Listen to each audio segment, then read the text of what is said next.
Sementara itu, Ketua DPP Partai atau P3 Ahmad Baidowi menyebut pada 28 Februari suara P3 hilang puluhan ribu dalam beberapa jam. Baidowi meyakini ada oknum tertentu yang berusaha membuat kegaduhan dalam sistem Sirekap. Baidowi mengingatkan KPU tetap berpegang dengan rekapitulasi manual berjenjang.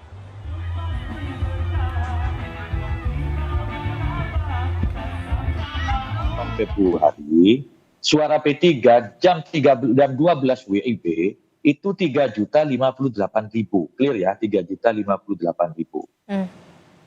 5 jam kemudian, jam 5 sore, itu menjadi 3.020.000. Yang paling banyak di Seril. Saya yakin bukan PSI yang bekerja kecurangan ini, karena kita sama-sama peserta pemilu tidak memiliki akses untuk mengolah-olah data gitu. Ini pasti ada oknum-oknum tertentu yang memanfaatkan situasi menyebabkan kegaduhan. Maka kemudian kami ingatkan KPU bahwa berdasarkan Undang-Undang 7 2017 pasal 393, hasil resmi pemilu itu adalah hasil penghitungan secara berjenjang.